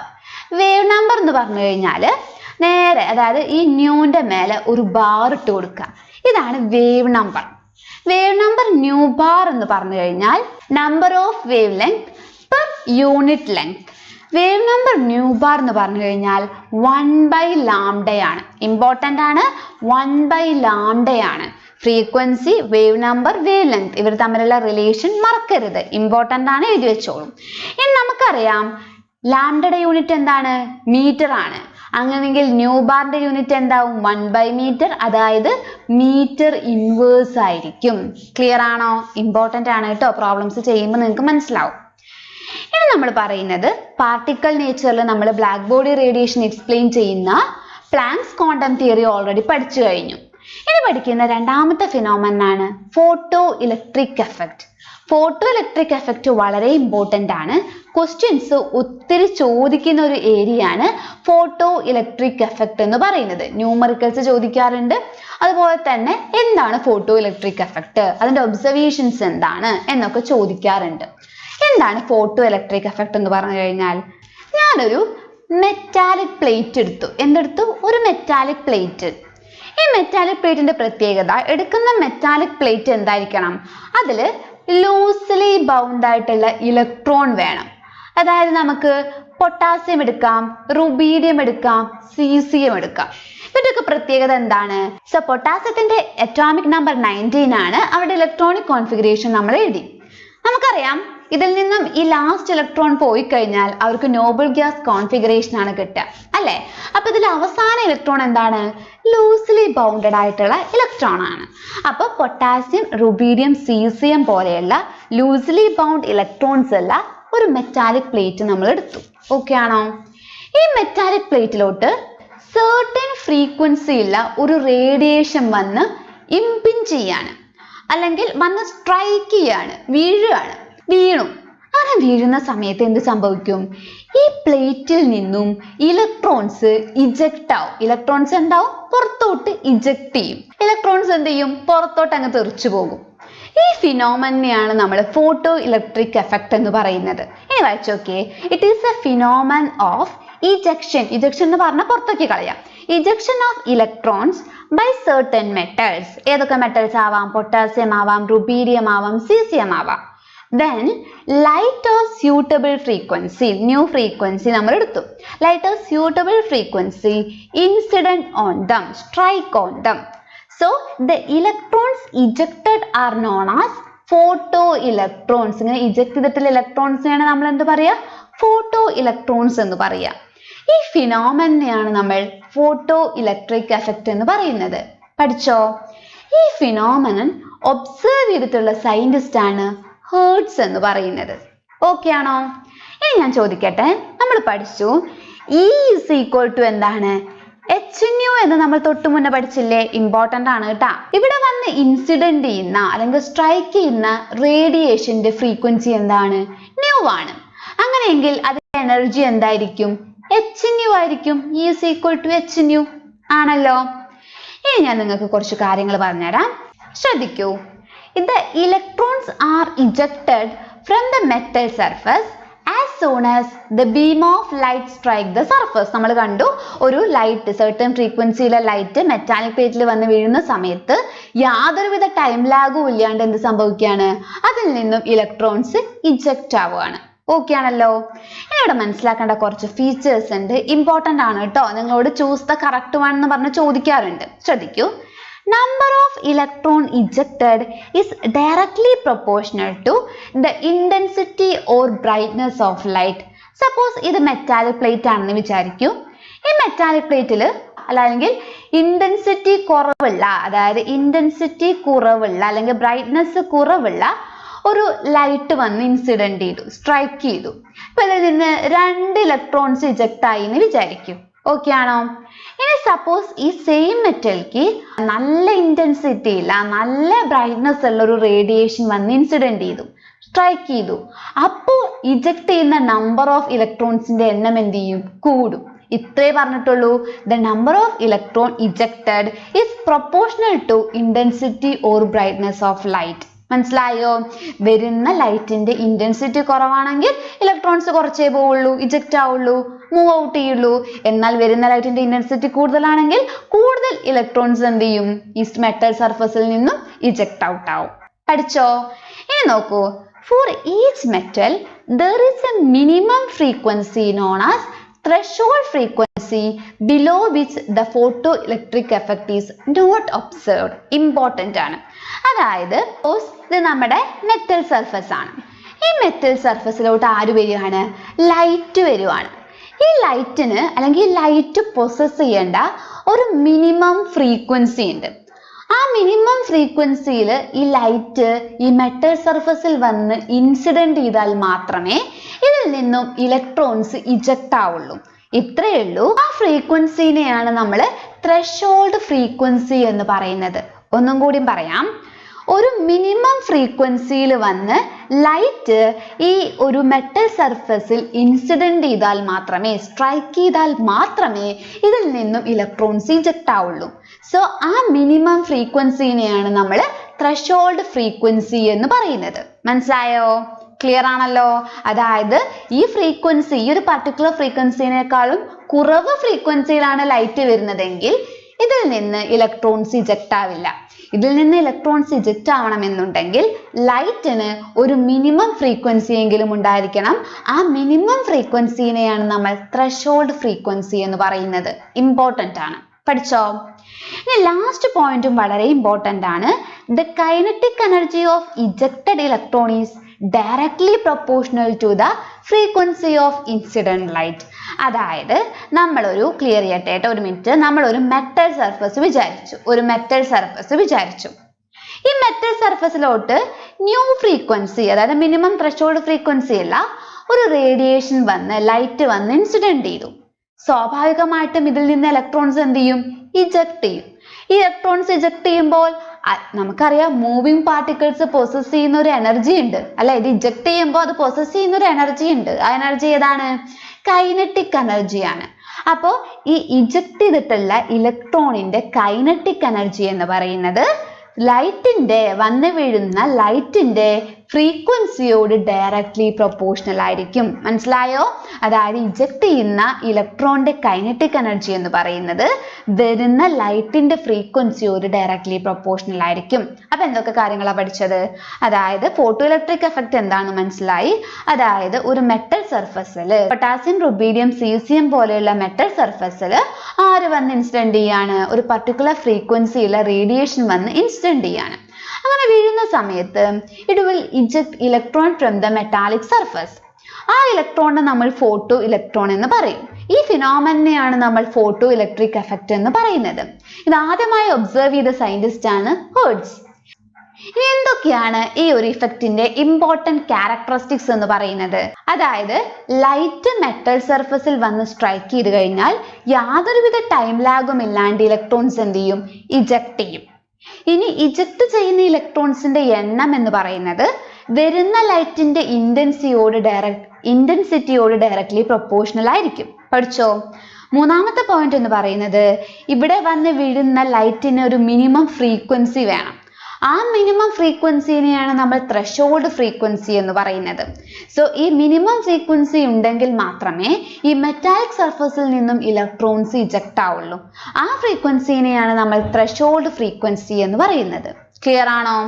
ഇനി ഇതിൽ നിന്ന് ഇജക്റ്റ് ചെയ്യുന്ന ഇലക്ട്രോൺസിനെയാണ് നമ്മൾ ഫോട്ടോ ഇലക്ട്രോൺസ് എന്ന് പറയുന്നത്. ഫോട്ടോ ഇലക്ട്രോൺസ് അതിങ്ങനെ നിൽക്കണോ ചെയ്യുക? ഇലക്ട്രോൺസ് തെറിച്ചു പോവല്ലേ? അങ്ങനെ മൂവ് ചെയ്യുമ്പോൾ അതിനൊരു എനർജി ഉണ്ടായിരിക്കും. ആ എനർജിയാണ് കൈനറ്റിക് എനർജി എന്ന് പറയുന്നത്. അപ്പോൾ ഇജക്ട് ചെയ്യുന്ന ഇലക്ട്രോണിന്റെ കൈനറ്റിക് എനർജി എന്ന് പറയുന്നത് വന്ന് വീഴുന്ന ലൈറ്റിന്റെ ഫ്രീക്വൻസിയോട് ഡയറക്ട്ലി പ്രൊപ്പോർഷണൽ ആയിരിക്കും. പഠിച്ചോ? ഈ ഫോട്ടോ ഇലക്ട്രിക് എഫക്റ്റിന് ഒരു എക്സ്പ്ലനേഷൻ, എന്തുകൊണ്ടാണ് ഇങ്ങനെ സംഭവിക്കുന്നത് എന്നുള്ള എക്സ്പ്ലനേഷൻ എല്ലാം കൊടുത്തത് ആരാന്നറിയോ? ആൽബർട്ട് ഐൻസ്റ്റീൻ ആണ്. ആൽബർട്ട് ഐൻസ്റ്റീന്റെ ഈ ഒരു എക്സ്പ്ലനേഷൻ ആണ് അദ്ദേഹത്തിന് നോബൽ പ്രൈസ് കിട്ടിയത്. അത് ജസ്റ്റ് ഒന്ന് അറിഞ്ഞിരുന്നാൽ മതി, പഠിക്കൊന്നും വേണ്ട. ഓക്കെ ആണോ? അദ്ദേഹം പ്ലാങ്ക്സ് ക്വാണ്ടം തിയറി വെച്ചാണ് ഫോട്ടോ ഇലക്ട്രിക് എഫക്റ്റ് എക്സ്പ്ലെയിൻ ചെയ്തത്. ഇനി എന്താണ് ആ എക്സ്പ്ലനേഷൻ എന്ന് നോക്കാം. ശ്രദ്ധിക്കൂ. സപ്പോസ് ന്യൂ ഫ്രീക്വൻസി ഉള്ള ഒരു ലൈറ്റ് അല്ലെങ്കിൽ റേഡിയേഷൻ ഒരു മെറ്റാലിക് സർഫസിൽ വന്ന് സ്ട്രൈക്ക് ചെയ്തു, ഇംപിഞ്ച് ചെയ്തു, ഇൻസിഡന്റ് ചെയ്തു. അങ്ങനെ സ്ട്രൈക്ക് ചെയ്യുന്ന സമയത്ത് എടുക്കുന്ന മെറ്റാലിക് സർഫസ് എന്തായിരിക്കണം? പൊട്ടാസ്യം, റുബീഡിയം, സീസിയം പോലെയുള്ള മെറ്റാലിക് പ്ലേറ്റ് നമുക്ക് എടുക്കാം. അപ്പൊ എന്ത് ചെയ്യും? ഈ മെറ്റാലിക് പ്ലേറ്റിൽ നിന്നും ഇലക്ട്രോൺസ് ഇജക്ട് ആവും. അങ്ങനെ ഒരു ടൈം ലാഗും ഇല്ലാണ്ട് സംഭവിക്കുക, പെട്ടെന്ന് നടക്കും. ഈ ഇജക്റ്റഡ് ഇലക്ട്രോൺസിനെയാണ് നമ്മൾ എന്ത് പറയാ? ഫോട്ടോ ഇലക്ട്രോൺസ് എന്ന് പറയാ. ഈ വരുന്ന റേഡിയേഷൻ പ്രോസസ് ചെയ്യേണ്ട മിനിമം ഫ്രീക്വൻസിനെയാണ് ത്രെഷോൾഡ് ഫ്രീക്വൻസി എന്ന് പറയാ. അറിയാലോ? അങ്ങനെയെങ്കിൽ ശ്രദ്ധിക്കൂ, ഈ വരുന്ന റേഡിയേഷന്റെ ഫ്രീക്വൻസി നിങ്ങൾക്ക് തന്നിട്ടുണ്ട്. അങ്ങനെയെങ്കിൽ അതിന്റെ എനർജി എന്തായിരിക്കും? നിങ്ങൾ പഠിച്ചിട്ടുണ്ട് E = hν. ആണെങ്കിൽ ഇതിന്റെ എനർജി എന്തായിരിക്കും? E = hν ആയിരിക്കും. ഓക്കെ ആണോ? സോ ഈ എനർജി ഇല്ല, E = hν എന്നുള്ള എനർജി ഇല്ല ഈ റേഡിയേഷൻ എന്തിനൊക്കെ ഉപയോഗിക്കുന്നത്? ഫസ്റ്റ് ഓഫ് ഓൾ ഇതിൽ നിന്നും ഈ മെറ്റാലിക് സർഫസിൽ നിന്നും ഇലക്ട്രോൺസിനെ ഇജക്ട് ചെയ്യാം അല്ലേ? അപ്പൊ നമ്മൾ എന്തിനൊക്കെ കൊടുക്കുന്ന എനർജി നമ്മൾ എന്തിനൊക്കെ ഉപയോഗിക്കുന്നത്? ഇതിൽ നിന്നും ഇലക്ട്രോണിനെ ഇജക്ട് ചെയ്യാം. ഇതിൽ നിന്നും ഒരു പാർട്ട് എനർജി നമ്മൾ എന്ത് ചെയ്തു? ഈ മെറ്റാലിക് സർഫസിൽ നിന്നും ഇലക്ട്രോണിനെ ഇജക്ട് ചെയ്യാൻ ഉപയോഗിച്ചു. കേട്ടോളൂ. The minimum energy required to remove the electron from the metallic surface is known as threshold energy or work function. മനസ്സിലായോ? അതായത് നമ്മൾ എന്താണ് ത്രെഷോൾഡ് ഫ്രീക്വൻസി എന്ന് പറഞ്ഞു? എന്താണ്? Minimum frequency. ഇതിൽ നിന്നും ഇജക്ട് ചെയ്യാൻ ആവശ്യമായിട്ടുള്ള മിനിമം ഫ്രീക്വൻസിനെയാണ് ത്രെഷോൾഡ് ഫ്രീക്വൻസി എന്ന് പറയുന്നത്. മനസ്സിലായോ? എന്നാൽ ത്രെഷോൾഡ് എനർജി എന്ന് പറഞ്ഞാൽ എന്താണ്? ഈ മെറ്റാലിക് സർഫസിൽ നിന്നും ഇലക്ട്രോണിനെ ഇജക്ട് ചെയ്യാൻ ആവശ്യമായിട്ടുള്ള മിനിമം എനർജി, അതാണ് ത്രെഷോൾഡ് എനർജി എന്ന് പറയുന്നത്. അല്ലെങ്കിൽ വർക്ക് ഫംഗ്ഷൻ എന്ന് പറയാറുണ്ട്. സോ ഈ ത്രെഷോൾഡ് എനർജി എന്ന് പറഞ്ഞു കഴിഞ്ഞാൽ it is equal to threshold energy അഥവാ വർക്ക് ഫംഗ്ഷൻ എന്ന് പറഞ്ഞു കഴിഞ്ഞാൽ hν0 ആണ്. ഇതിൽ ν0 എന്ന് പറഞ്ഞു കഴിഞ്ഞാൽ ത്രെഷോൾഡ് ഫ്രീക്വൻസി ആണ്. ഓക്കെ ആണോ? പഠിച്ചോ? അപ്പോൾ നമ്മൾ എന്ത് ചെയ്തു? ഇവിടെ E = hν എന്നുള്ള റേഡിയേഷൻ വന്ന് ഇംപിഞ്ച് ചെയ്തു. അതിൽ ഒരു പാർട്ട് ഉപയോഗിച്ച് നമ്മൾ കുറച്ച് വർക്ക് ചെയ്തു, വർക്ക് ഫംഗ്ഷൻ നടന്നു. എന്താ വർക്ക് ഫംഗ്ഷൻ എന്ന് പറഞ്ഞു കഴിഞ്ഞാൽ it is the minimum energy required to eject the electron from the metallic surface. Metallic സർഫസിൽ നിന്നും ഇലക്ട്രോണിനെ ഇജക്ട് ചെയ്യാൻ ആവശ്യമായിട്ടുള്ള മിനിമം എനർജിയാണ് വർക്ക് ഫംഗ്ഷൻ അഥവാ ത്രെഷോൾഡ് എനർജി എന്ന് പറയുന്നത്. പഠിച്ചോ? അപ്പൊ ഒരു പാർട്ട് നമ്മൾ വർക്ക് ഫംഗ്ഷൻ ചെയ്യാൻ ഉപയോഗിച്ചു, പിന്നെ ഒരു പാർട്ട് എന്തിനു ഉപയോഗിച്ചു? ഈ ഇജക്റ്റഡ് ആയിട്ടുള്ള ഈ ഫോട്ടോ ഇലക്ട്രോൺ, ഇജക്റ്റഡ് ആയിട്ടുള്ള ഈ ഇലക്ട്രോൺസ് ഉണ്ടല്ലോ, അത് അവിടെ അങ്ങനെ നിൽക്കുകയാണോ ചെയ്യുക? അല്ല, അത് മൂവ് ചെയ്യും. അതിന് കുറച്ച് കൈനറ്റിക് എനർജി ഉണ്ട്. അപ്പൊ നമ്മൾ കൊടുക്കുന്ന എനർജി, ലൈറ്റിന്റെ എനർജി എന്തിനൊക്കെ യൂസ് ചെയ്തത്? ഇതിൽ നിന്നും ഇലക്ട്രോണിനെ ഇജക്ട് ചെയ്യാൻ വർക്ക് ഫംഗ്ഷൻ ഉപയോഗിച്ചു. മാത്രമല്ല ഇജക്ട് ചെയ്തിട്ടുള്ള ഇലക്ട്രോൺസിന്റെ കൈനറ്റിക് എനർജി ആവാനും ഉപയോഗിച്ചു. മനസ്സിലായോ? സോ നമുക്കറിയാം E എന്ന് പറഞ്ഞു കഴിഞ്ഞാൽ എന്താണ്? hν ആണ്. വർക്ക് ഫംഗ്ഷൻ നമുക്ക് എന്ത് എഴുതാം? hν0 എന്ന് എഴുതാം. പഠിച്ചോ? hν0 അതായത് മിനിമം ഫ്രീക്വൻസിനെയാണ്, ത്രെഷോൾഡ് ഫ്രീക്വൻസിയാണ് ν0 എന്ന് പറയുന്നത്. ഓക്കെ ആണോ? ഇനി കൈനറ്റിക് എനർജിയുടെ ഇക്വേഷൻ നിങ്ങൾക്ക് അറിയാം, ½mv² ആണ്. പഠിച്ചോ? ഇമ്പോർട്ടൻ്റ് ആണ്. ഇതിൽ ഏതെങ്കിലും ഒരു ടേംസ് തന്നിട്ട് ക്വസ്റ്റ്യൻസ് നിങ്ങൾക്ക് ചോദിക്കുമ്പോൾ മനസ്സിലാവും, വളരെ ഇമ്പോർട്ടൻ്റ് ആയിട്ടുള്ള ഇക്വേഷൻ ആണ്. ഈ ഒരു ഫോർമുല വെച്ച് നമുക്ക് ഒത്തിരി പ്രോബ്ലംസ് ചെയ്യാൻ പറ്റും. ചിലപ്പോൾ നിങ്ങൾക്ക് എല്ലാ ഡീറ്റെയിൽസും തന്നിട്ട് കൈനറ്റിക് എനർജി കാൽക്കുലേറ്റ് ചെയ്യാൻ ചോദിക്കാം, അല്ലെങ്കിൽ ചിലപ്പോൾ ത്രെഷോൾഡ് ഫ്രീക്വൻസി കാൽക്കുലേറ്റ് ചെയ്യാൻ ചോദിക്കാം, അല്ലെങ്കിൽ വരുന്ന ലൈറ്റിന്റെ എനർജി കാൽക്കുലേറ്റ് ചെയ്യാൻ ചോദിക്കാം. എങ്ങനെ വേണമെങ്കിലും പ്രോബ്ലംസ് ചോദിക്കാം. കോൺസെപ്റ്റ് ക്ലിയർ ആണോ? നമ്മൾ വരുന്ന റേഡിയേഷൻ, അതായത് E = hν എന്നുള്ള റേഡിയേഷൻ നമ്മൾ രണ്ട് കാര്യത്തിനാണ് ഉപയോഗിച്ചത്. ഒന്ന്, ഈ മെറ്റാലിക് സർഫസിൽ നിന്നും ഇലക്ട്രോണിനെ ഇജക്ട് ചെയ്യാൻ, അതിനെ നമ്മൾ വർക്ക് ഫംഗ്ഷൻ എന്ന് പറഞ്ഞു. അത് കഴിഞ്ഞാൽ ഈ ഇലക്ട്രോൺ പ്രോസസ് ചെയ്യുന്ന കുറച്ച് എനർജി ആയിട്ട് മാറി. ആ എനർജി കൈനറ്റിക് എനർജി എന്ന് പറയുന്നത്. നമുക്കറിയാം വർക്ക് ഫംഗ്ഷൻ എന്ന് പറഞ്ഞു കഴിഞ്ഞാൽ minimum energy required to eject the electron. So നമ്മൾ പഠിച്ചിട്ടുണ്ട് മിനിമം ഫ്രീക്വൻസിനെ നമ്മൾ ത്രെഷോൾഡ് ഫ്രീക്വൻസി എന്ന് പറയും, മിനിമം എനർജിനെ നമ്മൾ ത്രെഷോൾഡ് എനർജി അഥവാ വർക്ക് ഫംഗ്ഷൻ എന്ന് പറയും. സോ W എന്ന് പറഞ്ഞു കഴിഞ്ഞാൽ h0 ആണ്. പഠിച്ചോ? പ്ലസ് കൈനറ്റിക് എനർജിയുടെ ഇക്വേഷൻ നിങ്ങൾക്ക് അറിയാം, ഹാഫ് mv². ഇക്വേഷൻ വളരെ വളരെ ഇമ്പോർട്ടന്റ് ആണ്, മാർക്ക് ചെയ്തോളും. ഓക്കെ ആണോ? ഈ പറഞ്ഞിട്ടുള്ള കാര്യങ്ങളാണ് ഞാൻ ഇവിടെ എഴുതി വെച്ചിട്ടുള്ളത്. നിങ്ങൾക്ക് വീഡിയോ ഒന്ന് പോസ് ചെയ്തിട്ട് അത് എഴുതിയെടുക്കാം. ക്വസ്റ്റ്യൻ നോക്കൂ. The threshold frequency for a metal is, threshold frequency നമ്മൾ എങ്ങനെ ഡിനോട്ട് ചെയ്യുക? µ0. µ0 is equal to 7 × 10⁻14 second per second. Calculate the kinetic energy of the emitted electron, then radiation of frequency 1 × 10⁻15 second inverse hit on the metal. നിങ്ങളോട് കാണാൻ പറഞ്ഞിട്ടുള്ളത് എന്താണ്? നമ്മൾ തൊട്ടു മുന്നേ കണ്ടിട്ടുള്ള ഫിനോമിനൻ ആണ്. അതായത് ന്യൂ ഫ്രീക്വൻസിയിലെ ലൈറ്റ് വന്ന് ഒരു മെറ്റാലിക് സർഫസിൽ സ്ട്രൈക്ക് ചെയ്തു, അതിൽ നിന്നും ഇലക്ട്രോൺസ് ഇജക്ട് ആയി. ഇജക്ട് ആയിട്ടുള്ള ഇലക്ട്രോണിന്റെ കൈനറ്റിക് എനർജിയാണ് കണ്ടുപിടിക്കാൻ പറഞ്ഞിട്ടുള്ളത്. ത്രെഷോൾഡ് എനർജി നിങ്ങൾക്ക് തന്നിട്ടുണ്ട്. നിങ്ങൾ പഠിച്ചിട്ടുണ്ട് ഈ വരുന്ന ലൈറ്റിന്റെ എനർജി E = hν നമ്മൾ എന്തിനാ ഉപയോഗിക്കുന്നത്? വർക്ക് ഫംഗ്ഷൻ ചെയ്യാനും അതുപോലെ ഇലക്ട്രോണിന്റെ കൈനറ്റിക് എനർജി ആയിട്ടാണ് മാറുന്നത് അല്ലേ? E = hν ആണ്. വർക്ക് ഫംഗ്ഷന്റെ ഫോർമുല എന്താണ്? hν0 ആണ്. കൈനറ്റിക് എനർജി എന്താണ്? ഹാഫ് mv² ആണ്. അപ്പൊ കൈനറ്റിക് എനർജി അങ്ങനെ തന്നെ കിടന്നോട്ടെ, നിങ്ങൾ കൺവേർട്ട് ചെയ്യേണ്ട, കാരണം നിങ്ങളോട് കൈനറ്റിക് എനർജിയാണ് കണ്ടുപിടിക്കാൻ പറഞ്ഞിട്ടുള്ളത്. സോ കൈനറ്റിക് എനർജി നമുക്ക് എങ്ങനെ കണ്ടുപിടിക്കാം? Kinetic energy E = hν - hν0 ആണ്. ഇതിൽ കോമൺ ആയിട്ട് ആരാണുള്ളത്? h ആണുള്ളത്. h പുറത്തിട്ടു, ν - ν0 ആണ്. ഇതിൽ hന്റെ വാല്യൂ നിങ്ങളോട് ഞാൻ കാണാണ്ട് പഠിക്കാൻ പറഞ്ഞിട്ടുണ്ട്. എന്താണ്? 6.626 × 10⁻34 ആണ്. ഇൻറ്റു ന്യൂ എന്താണ്? വീഴുന്ന റേഡിയേഷന്റെ ഫ്രീക്വൻസി, അതായത് 1 × 10⁻15 മൈനസ് ന്യൂ0 എന്താണ്? അതായത് ത്രെഷോൾഡ് ഫ്രീക്വൻസി ആണ്. It is equal to 7 × 10⁻14. ഇത് സോൾവ് ചെയ്ത് കഴിഞ്ഞാൽ നിങ്ങൾക്ക് കൈനറ്റിക് എനർജി കിട്ടില്ലേ? നിങ്ങൾ സോൾവ് ചെയ്ത് നോക്കൂ, എന്താണ് വാല്യൂ കിട്ടുന്നത്? സോ ഏകദേശം ഈ ഒരു റേഞ്ചിലാണ് വാല്യൂ കിട്ടുക. നിങ്ങൾ സോൾവ് ചെയ്ത് നോക്കണം. രണ്ടാമത്തെ question, photo electric effect was first observed by Hertz. നമ്മൾ പഠിച്ചിട്ടുണ്ട്. The number of electron ejected in photoelectric effect is directly proportional to dash of light used. എന്തിനാ ഈക്വൽ പറഞ്ഞേ?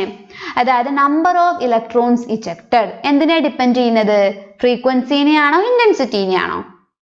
ഇന്റൻസിറ്റി. നമ്മൾ തൊട്ട് മുന്നേ പഠിച്ചു കഴിഞ്ഞു അല്ലെ? നിങ്ങൾക്ക് കിട്ടിയിട്ടില്ലെങ്കിൽ വീഡിയോ ഒന്നും കൂടി എന്ത് ചെയ്യുക? ബാക്ക് അടിച്ച് പോയിട്ട് കണ്ടിട്ട് വരിക കേട്ടോ. നെക്സ്റ്റ് ക്വസ്റ്റ്യൻ നോക്കൂ. Select the correct statement related to photo electric effect. ഇതിൽ കറക്റ്റ് ആയിട്ടുള്ള സ്റ്റേറ്റ്മെന്റ് ആണ് നിങ്ങൾ പറയേണ്ടത്. Threshold frequency is the maximum frequency required to photo electric emission from the particular metal. ആണോ? No, it is the minimum frequency. അത് തെറ്റാണ്. രണ്ടാമത്തത്, the kinetic energy of photo electron is directly proportional to frequency of incident light. അല്ലെ? Kinetic energy എന്ന് പറയുന്നത് വന്നു വീഴുന്ന ലൈറ്റിന്റെ ഫ്രീക്വൻസിയോട് ഡയറക്ട്ലി പ്രൊപ്പോർഷണൽ ആണ്. നമ്മൾ പഠിച്ചിട്ടുണ്ട്. Work function is same for all metal. അതായത് വർക്ക് ഫംഗ്ഷൻ എന്ന് പറഞ്ഞാൽ hν0 എല്ലാവർക്കും ഒരുപോലെ ആയിരിക്കുമോ? അല്ല, അത് റോങ് സ്റ്റേറ്റ്മെന്റ് ആണ്. കറക്റ്റ് ആയിട്ടുള്ള സ്റ്റേറ്റ്മെന്റ് നിങ്ങൾ കണ്ടുപിടിച്ചു. ഇനി നമുക്ക് പഠിക്കാനുള്ളത് അറ്റോമിക് സ്പെക്ട്രത്തെ പറ്റിയാണ്. ഇമ്പോർട്ടൻ്റ് ആണ്. ആദ്യം നമ്മൾ പഠിക്കുന്നത് ലൈൻ സ്പെക്ട്രം ഓഫ് ഹൈഡ്രജൻ ആണ്. നമ്മൾ എന്ത് ചെയ്തു എന്ന് വെച്ച് കഴിഞ്ഞാൽ ഒരു ഡിസ്ചാർജ് ട്യൂബ് എടുക്കും. നിങ്ങൾ അതൊന്നും പഠിക്കേണ്ട. ഡിസ്ചാർജ് ട്യൂബ് എടുക്കും. അതിനകത്ത് ഹൈഡ്രജൻ ഗ്യാസ് എടുക്കും. എന്നിട്ട് ഇലക്ട്രിക് ഫീൽഡ് കൊടുക്കും. ഇലക്ട്രിക് ഫീൽഡ് കൊടുക്കുന്ന സമയത്ത് ഈ ഹൈഡ്രജൻ എന്ത് ചെയ്യും? ഡിസോസിയേറ്റ് ചെയ്തിട്ട് എന്തായിട്ട് മാറും? ഹൈഡ്രജൻ ആറ്റംസ് പ്രൊഡ്യൂസ് ചെയ്യും. എന്ത് പ്രൊഡ്യൂസ് ചെയ്യും? ഹൈഡ്രജൻ ആറ്റംസ് പ്രൊഡ്യൂസ് ചെയ്യും. ക്ലിയർ ആണോ? ഒരു ഡിസ്ചാർജ് ട്യൂബ് എടുത്തു. അതിനകത്ത് ഹൈഡ്രജൻ ഗ്യാസ് ആണ് ഉള്ളത്. ഇലക്ട്രിക് ഫീൽഡ് കൊടുക്കുന്ന സമയത്ത് ഹൈഡ്രജൻ ഗ്യാസ് ഡിസോസിയേറ്റ് ചെയ്ത് ഹൈഡ്രജൻ ആറ്റം പ്രൊഡ്യൂസ് ചെയ്യും. ഈ ഹൈഡ്രജൻ ആറ്റം എന്ത് ചെയ്യും എന്നറിയോ? അത് ഗ്രൗണ്ട് സ്റ്റേറ്റിൽ നിന്നും അതിന്റെ എക്സൈറ്റഡ് സ്റ്റേറ്റിലോട്ട് പോകും. ഗ്രൗണ്ട് സ്റ്റേറ്റ് എന്ന് പറഞ്ഞു കഴിഞ്ഞാൽ ഏറ്റവും സ്റ്റേബിൾ ആയിട്ടുള്ള സ്റ്റേറ്റ് ആണ്. അപ്പൊ ഹൈഡ്രജൻ ആറ്റം എന്ത് ചെയ്യും? ഗ്രൗണ്ട് സ്റ്റേറ്റിൽ നിന്നും അതിന്റെ എക്സൈറ്റഡ് സ്റ്റേറ്റിലോട്ട്, ഹൈഡ്രജൻ ആറ്റം അതിന്റെ ഗ്രൗണ്ട് സ്റ്റേറ്റിൽ നിന്നും ഹയർ ആയിട്ടുള്ള എക്സൈറ്റഡ് സ്റ്റേറ്റിലോട്ട് പോകും. അത് സ്റ്റേബിൾ ആയിരിക്കുമോ? അല്ല, അതിന് തിരിച്ച് തന്റെ വീട്ടിലോട്ട് വരാനാണ് താല്പര്യം. സ്റ്റേബിൾ ആയിട്ടുള്ള ഗ്രൗണ്ട് സ്റ്റേറ്റിലോട്ട് വരാനാണ് താല്പര്യം. അപ്പൊ എന്ത് ചെയ്യും? ഇപ്പൊ ഹൈഡ്രജൻ ആറ്റം എക്സൈറ്റഡ് സ്റ്റേറ്റിൽ എത്തി കേട്ടോ. ഇവിടുന്ന് പോയിട്ട് എക്സൈറ്റഡ് സ്റ്റേറ്റിലോട്ട് എത്തി. അതിന് തിരിച്ച് താഴോട്ട് വരാനാണ് ടെൻഡൻസി. താഴോട്ട് വരുന്ന സമയത്ത് എന്ത് ചെയ്യും?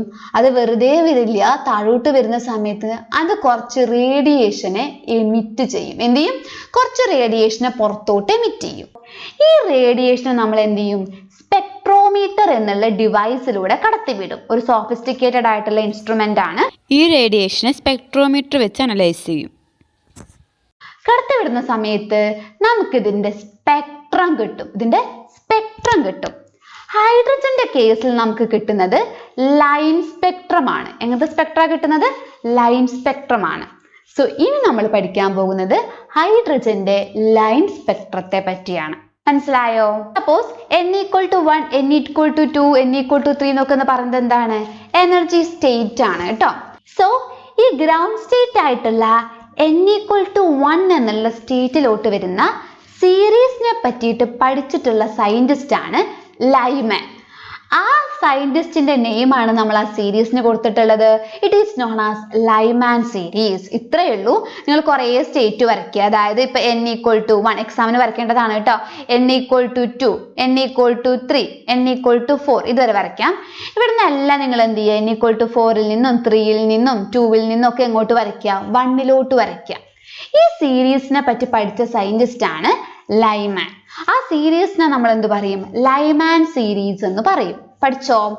ഇനി n=2 അതായത് ഹയർ ആയിട്ടുള്ള എക്സൈറ്റഡ് സ്റ്റേറ്റിൽ നിന്നും n=2 എന്നുള്ള എനർജി ലെവലിലോട്ട് വരുന്ന സീരീസിനെയാണ് നമ്മൾ ബാൽമർ സീരീസ് എന്ന് പറയുന്നത്. ഈ സീരീസിനെ പറ്റി പഠിച്ച സയന്റിസ്റ്റിന്റെ നെയിമാണ് നമ്മൾ കൊടുത്തിട്ടുള്ളത്. That is Balmer. പഠിച്ചോ? ഇനി ഇതുപോലെ n=3 എന്നുള്ള എനർജി സ്റ്റേറ്റിലോട്ട് വരുന്ന സീരീസിനെ പറ്റി പഠിച്ച സയന്റിസ്റ്റ് ആണ് പാഷൻ. അതുകൊണ്ട് ഈ സീരീസിന്റെ നെയിം എന്താണ്? പാഷൻ സീരീസ് ആണ്. n=4 വരുന്ന സീരീസിനെ നമ്മൾ ബ്രാക്കറ്റ് സീരീസ് എന്ന് പറയും. n=5 വരുന്ന സീരീസിനെ നമ്മൾ ഫണ്ട് സീരീസ് എന്ന് പറയും. എന്ത് പറയും? ഫണ്ട് സീരീസ് എന്ന് പറയും. ക്ലിയർ ആയിട്ട് മനസ്സിലായോ? സിമ്പിൾ അല്ലേ വരയ്ക്കാൻ? ഇനി ഈ സീരീസ് എല്ലാം ഇലക്ട്രോമാഗ്നറ്റിക് റേഡിയേഷന്റെ ഡിഫറെന്റ് റീജിയനിലാണ് കാണുന്നത്. അതായത് ലൈമാൻ സീരീസ് കാണുന്നത് UV റീജിയനിലാണ്. എവിടെ കാണുന്നത്? UV റീജിയനിലാണ്. എന്നാൽ ബാൽമർ സീരീസ് കാണുന്നത് വിസിബിൾ റീജിയനിലാണ്. ബാക്കിയുള്ള 3 സീരീസും കാണുന്നത് IR റീജിയനിലാണ്. അതായത് ഇതൊക്കെ ഇലക്ട്രോമാഗ്നറ്റിക് റേഡിയേഷന്റെ ഓരോ റീജിയൻസ് ആണ് കേട്ടോ. അപ്പോൾ ഡീറ്റെയിൽ ആയിട്ട് ക്ലാസ് എടുക്കുകയാണെങ്കിൽ നമുക്ക് ഈ ഓരോ റീജിയനെ പറ്റി ഡീറ്റെയിൽ ആയിട്ട് എക്സ്പ്ലെയിൻ ചെയ്യാമായിരുന്നു. നിങ്ങൾ പത്രം അടിച്ചാൽ മതി. ഈ ഓരോ സീരീസും കാണുന്നത് ഇലക്ട്രോമാഗ്നറ്റിക് റേഡിയേഷന്റെ ഓരോ റീജിയനിലാണ്. ലൈമാൻ സീരീസ് കാണുന്നത് UV റീജിയനിലാണ്. ബാൽമർ സീരീസ് കാണുന്നത് വിസിബിൾ റീജിയനിലാണ്. ബാക്കിയുള്ള സീരീസ് കാണുന്നത് IR റീജിയനിലാണ്. പഠിച്ചോ? ഈ ഓരോ ലൈനിലുള്ള ഹൈഡ്രജൻ സ്പെക്ട്രത്തിന്റെ വേവ് നമ്പർ കണ്ടുപിടിക്കാൻ വേണ്ടി ജോൺസ് റിഡ്ബർഗ് എന്നുള്ള സയന്റിസ്റ്റ് ഒരു ഇക്വേഷൻ കൊണ്ടുവന്നു. അതിനെയാണ് നമ്മൾ എന്ത് പറയുന്നത്? റിഡ്ബർഗ് ഫോർമുല എന്ന് പറയുന്നത്. റിഡ്ബർഗ് ഫോർമുല വളരെ ഇമ്പോർട്ടന്റ് ആണ്. എക്സാമിന് ചോദിക്കും, പ്രോബ്ലംസ് ചെയ്യാൻ ആവശ്യം വരും. റിഡ്ബർഗ് ഫോർമുല എന്തിനാണ് യൂസ് ചെയ്യുന്നത്? വേവ് നമ്പർ കാണാനാണ്. ഹൈഡ്രജൻ സ്പെക്ട്രത്തിന്റെ വേവ് നമ്പർ കണ്ടുപിടിക്കാൻ, ഓരോ ലൈനിന്റെയും വേവ് നമ്പർ കണ്ടുപിടിക്കാൻ. ഇറ്റ് ഈസ് ഈക്വൽ ടു, നിങ്ങൾ പഠിച്ചിട്ടുണ്ട് വേവ് നമ്പർ എന്ന് പറഞ്ഞു കഴിഞ്ഞാൽ 1/λ ആണ്. അപ്പോൾ വേവ് നമ്പർ കിട്ടിക്കഴിഞ്ഞാൽ നിങ്ങൾക്ക് എന്ത് കണ്ടുപിടിക്കാം? ലാംഡ കണ്ടുപിടിക്കാം. So nu bar is equal to RH, Rydberg constant ആണ്, ഇൻറ്റു 1/n1² മൈനസ് 1/n2² ആണ്. ഇമ്പോർട്ടന്റ് ആണ് ഫോർമുല. ഇതിൽ RH എന്ന് പറയുന്നത് റിഡ്ബർഗ് കോൺസ്റ്റന്റ് ആണ്. അതിന്റെ വാല്യൂ എന്ന് പറയുന്നത് പഠിച്ചോളൂ, 109,677 എന്നുള്ള വാല്യൂ നിങ്ങൾ അങ്ങ് പഠിച്ചോളൂ. ഈ ഇക്വേഷൻ വെച്ച് വളരെയധികം പ്രോബ്ലംസ് നമ്മളോട് എക്സാമിന് ചോദിക്കാറുണ്ട്. ഇതിൽ N1 എന്താണ്? N1 എന്ന് പറഞ്ഞു കഴിഞ്ഞാൽ ഗ്രൗണ്ട് സ്റ്റേറ്റ് ആണ്. N2 എന്ന് പറഞ്ഞു കഴിഞ്ഞാൽ എക്സൈറ്റഡ് സ്റ്റേറ്റ് ആണ്. ഇനി സപ്പോസ് ലൈമാൻ സീരീസിന്റെ റിഡ്ബർഗ് ഫോർമുല നിങ്ങളോട് എഴുതാൻ പറഞ്ഞു. നിങ്ങൾ എങ്ങനെ എഴുതും? എങ്ങനെ എൻ്റെ വേവ് നമ്പർ കണ്ടുപിടിക്കും? നിങ്ങൾക്ക് n1² n2² മാത്രം മാറ്റി കൊടുത്താൽ മതി. ലൈമാൻ സീരീസിന്റെ കേസിൽ N1 എന്താ? ഗ്രൗണ്ട് സ്റ്റേറ്റ് എന്താണ്? n=1 ആണ് അല്ലേ? എല്ലാം 1 എന്നുള്ള ഗ്രൗണ്ട് സ്റ്റേറ്റിലോട്ടല്ലേ വരുന്നത്. ഇനി അതിന്റെ N2 എന്ന് പറയുന്നത് എന്താണ്? എക്സൈറ്റഡ് സ്റ്റേറ്റ് ഏതൊക്കെയാണ്? 2, അത് 1 അല്ലാണ്ട് അതിന്റെ മേലുള്ളതെല്ലാം 2, 3, 4, 5 ഇതാണ് N2 എന്ന് പറയുന്നത്. അങ്ങനെയെങ്കിൽ ബാൽമർ സീരീസിന്റെ എന്തായിരിക്കും? ഏത് സ്റ്റേറ്റ് ആണ് ഗ്രൗണ്ട് സ്റ്റേറ്റ് എന്ന് പറയുന്നത്? നിങ്ങൾ നോക്കിയേ, ബാൽമർ സീരീസിന്റെ കേസിൽ ഗ്രൗണ്ട് സ്റ്റേറ്റ് 2 ആണ്. പാഷൻ സീരീസിന്റെ കേസിൽ ഗ്രൗണ്ട് സ്റ്റേറ്റ് 3 ആണ്. ബ്രാക്കറ്റ് സീരീസിന്റെ കേസിൽ ഗ്രൗണ്ട് സ്റ്റേറ്റ് 4 ആണ്. ഫൺ സീരീസിന്റെ കേസിൽ ഗ്രൗണ്ട് സ്റ്റേറ്റ് 5 ആണ്. ഇനി എക്സൈറ്റഡ് സ്റ്റേറ്റ് ആയിട്ടുള്ള N2 എന്തായിരിക്കും? ബാൽമർ സീരീസ് ആണെങ്കിൽ ഗ്രൗണ്ട് സ്റ്റേറ്റ് അതായത് N1 എന്ന് പറയുന്നത് 2 ആണ്. അപ്പൊ N2 എന്തായിരിക്കും? 3, 4, 5. 2 അല്ലാണ്ട് 2ന് കഴിഞ്ഞിട്ടുള്ള എല്ലാ നമ്പറും എഴുതുക. മനസ്സിലായോ? അങ്ങനെങ്കിൽ ഇനി തൊട്ട് പറയൂ നിങ്ങൾ. ഇവിടെ N2 എന്ന് പറയുന്നതാണ് ഗ്രൗണ്ട് സ്റ്റേറ്റ് ബാൽമർ സീരീസിന്റെ കേസിൽ. N1 എന്ന് പറയുന്നത് 2 ആണ്, അതാണ് ഗ്രൗണ്ട് സ്റ്റേറ്റ്. അങ്ങനെങ്കിൽ N2 എന്തായിരിക്കും? 3, 4, 5, 6 അല്ലേ? ഇനി നിങ്ങൾ അടുത്ത സീരീസ് പറയൂ. അടുത്ത സീരീസ് ഏതാണ്? പാഷൻ സീരീസിന്റെ കേസിൽ എന്തായിരിക്കും ഗ്രൗണ്ട് സ്റ്റേറ്റ്? N1 എന്ന് പറയുന്നത് 3 ആണ്. N2 എന്ന് പറയുന്നത് എക്സൈറ്റഡ് സ്റ്റേറ്റ് എന്തൊക്കെ ആയിരിക്കാം? 4, 5, 6, 7 അതൊക്കെ കൊടുക്കാം. ബ്രാക്കറ്റ് സീരീസിന്റെ കേസിൽ എന്തായിരിക്കും? ബ്രാക്കറ്റ് സീരീസിന്റെ കേസിൽ ഗ്രൗണ്ട് സ്റ്റേറ്റ് എന്ന് പറയുന്നത് 4 ആണ്. എക്സൈറ്റഡ് സ്റ്റേറ്റ് ആയിട്ടുള്ള N2 എന്തൊക്കെ ആയിരിക്കാം? 5, 6, 7, 8 ആയിരിക്കാം. പഠിച്ചോ? സിമ്പിൾ അല്ലേ?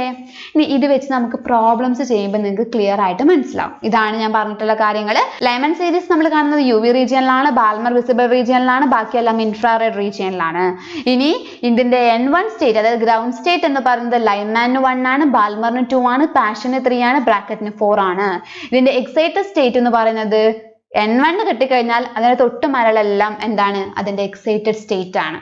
N1 ഇവിടെ ഒരിക്കലും 1 എഴുതരുത് കേട്ടോ. 1 കഴിഞ്ഞിട്ടുള്ള നമ്പർ നിങ്ങൾക്ക് എഴുതാം. പഠിച്ചോ?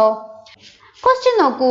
Calculate the wave length of the first line in Lyman series of hydrogen spectrum. തൊട്ട് മുന്നേ പഠിച്ച ഇക്വേഷൻ ഏതാണ്? നിങ്ങളോട് വേവ് ലെങ്ത് കാണാനാ പറഞ്ഞിട്ടുള്ളത്. അപ്പൊ നിങ്ങൾ പഠിച്ചിട്ടുണ്ട് ന്യൂ ബാർ എന്ന് പറഞ്ഞു കഴിഞ്ഞാൽ RH into 1/N1 square minus 1/N2 ആണ്. RH വാല്യൂ നിങ്ങളോട് കാണാണ്ട് പഠിക്കാൻ പറഞ്ഞു. അതായത് 109,677. ലൈമാൻ സീരീസിന്റെ കേസിൽ N1 എന്ന് പറഞ്ഞാൽ എന്താണ്? 1 ആണ്. എക്സൈറ്റഡ് സ്റ്റേറ്റ് N2 എന്താണ്? 2, 3, 4 ഏത് വേണമെങ്കിലും എടുക്കാം. നമുക്ക് തൽക്കാലം 2 എടുക്കാം. ഓക്കെ ആണോ? അപ്പൊ നമ്മൾ കൊടുത്തു 1/1 square minus 1/2 it is equal to 1 square 1 ആണ്, 2 സ്ക്വയർ എന്താണ്? 4 ആണ്. ഇത് സോൾവ് ചെയ്യുമ്പോൾ നിങ്ങൾക്ക് ന്യൂ ബാർ കിട്ടും. എന്താ കിട്ടുന്നത്? സോ ഇത് സോൾവ് ചെയ്താൽ നമുക്ക് ന്യൂ ബാർ കിട്ടും. നമ്മളോട് കാണാൻ പറഞ്ഞിട്ടുള്ളത് വേവ് ലെങ്ത് ആണ്. നിങ്ങൾക്കറിയാം ന്യൂ ബാർ എന്ന് പറഞ്ഞു കഴിഞ്ഞാൽ 1/λ ആണ്. സോ ലാംഡ എന്ന് പറഞ്ഞു കഴിഞ്ഞാൽ എന്തായിരിക്കും? നമുക്ക് ലാംഡയല്ലേ കണ്ടുപിടിക്കേണ്ടത്. ലാംഡ എന്ന് പറഞ്ഞു കഴിഞ്ഞാൽ എന്താണ്? 1/ന്യൂ ബാർ ആയിരിക്കും. സോ നിങ്ങൾക്ക് ന്യൂ ബാറിന്റെ വാല്യൂ അറിയാം. അതിന്റെ 1/ന്യൂ ബാർ അല്ലെങ്കിൽ 1/82257.75 കണ്ടു കഴിഞ്ഞാൽ നിങ്ങൾക്ക് വേവ് ലെങ്ത് കിട്ടും. പഠിച്ചോ? ഇങ്ങനെയാണ് ക്വസ്റ്റ്യൻസ് എക്സാമിന് ചോദിക്കുക. പ്രീവിയസ് ഇയർ ക്വസ്റ്റ്യൻ ആണ്. ഇനി നമുക്ക് ഒരു ക്വസ്റ്റ്യനും കൂടി നോക്കാം. The Balmer series of hydrogen spectrum appear in the visible region of the electromagnetic radiation. Calculate the wave number of second line in Balmer series. എങ്ങനെ ചെയ്യും? സോ നമുക്കറിയാം ബാൽമർ സീരീസിന്റെ കേസിൽ n = 2 ആണ് ഗ്രൗണ്ട് സ്റ്റേറ്റ് എന്ന് പറയുന്നത്. അതായത് ബാൽമർ സീരീസ് ആയതുകൊണ്ട് നമ്മൾ തൊട്ടുമുന്നേ പഠിച്ചു അല്ലേ? ലൈമാൻ കഴിഞ്ഞിട്ടുള്ളതാണ് ബാൽമർ. അവിടെ N1 എന്ന് പറയുന്നത് എന്താണ്? 2 ആണ്. N2 എന്ന് പറയുന്നത് എന്താവാം? 3 ആവാം, 4 ആവാം, 5 ആവാം, 6 ആവാം. ഇതിൽ ആരെയാണ് എടുക്കേണ്ടത്? Calculate the wave number of second line. First line എന്ന് പറഞ്ഞു കഴിഞ്ഞാൽ n = 3, n = 4. നിങ്ങൾ ശ്രദ്ധിക്കൂ. ഫസ്റ്റ് ലൈൻ എന്ന് പറയുന്നത് n = 3ൽ നിന്ന് വരുന്നതാണ്. സെക്കൻഡ് ലൈൻ എന്ന് പറയുന്നത് n = 4ൽ നിന്ന് വരുന്നതല്ലേ? അപ്പോ ഇവിടെ നമ്മൾ N2 ആയിട്ട് എടുക്കുന്നത് ആരെയാണ്? 4നെയാണ്. ഇവിടെ സെക്കൻഡ് ലൈൻ എന്ന് പറഞ്ഞതുകൊണ്ട് ഫസ്റ്റ് ലൈൻ ആണെങ്കിൽ നിങ്ങൾക്ക് n = 3 എടുക്കാം. ഇവിടെ സെക്കൻഡ് ലൈൻ ആയതുകൊണ്ടാണ് n = 4 എടുത്തത്. ഇനി നമ്മുടെ ഫോർമുലയിൽ സബ്സ്റ്റിറ്റ്യൂട്ട് ചെയ്യൂ. സോ നിങ്ങൾ ഫോർമുലയിൽ സബ്സ്റ്റിറ്റ്യൂട്ട് ചെയ്ത് കഴിഞ്ഞാൽ നിങ്ങൾക്ക് ഏകദേശം ഇങ്ങനെ ഒരു വാല്യൂ നിങ്ങൾക്ക് കിട്ടും. ക്രോസ് ചെക്ക് ചെയ്ത് നോക്കൂട്ടോ. പ്രീവിയസ് ഇയർ ക്വസ്റ്റ്യൻ ആണ്, ഇമ്പോർട്ടന്റ് ആണ്. ഇവിടെ ശ്രദ്ധിക്കേണ്ട കാര്യം ഇത്രയേ ഉള്ളൂ. സെക്കൻഡ് ലൈൻ എന്ന് പറഞ്ഞതുകൊണ്ട് നിങ്ങൾ n = 3 എടുക്കരുത്, പകരം n = 4 എടുക്കണം. മനസ്സിലായോ? എക്സൈറ്റഡ് സ്റ്റേറ്റിൽ സെക്കൻഡ് ലൈൻ എന്ന് പറഞ്ഞതുകൊണ്ട് നിങ്ങൾ n = 3 എടുക്കരുത്, പകരം n = 4 എടുക്കണം. ഓക്കെ ആണോ? സോ ഇത്രയും കാര്യങ്ങളാണ് നമ്മൾ ഈ ഒരു വീഡിയോയിൽ ഡിസ്കസ് ചെയ്യുന്നത്. നെക്സ്റ്റ് ക്ലാസ്സിൽ നമുക്ക് Bohr model of hydrogen atom തൊട്ട് ഡിസ്കസ് ചെയ്യാം.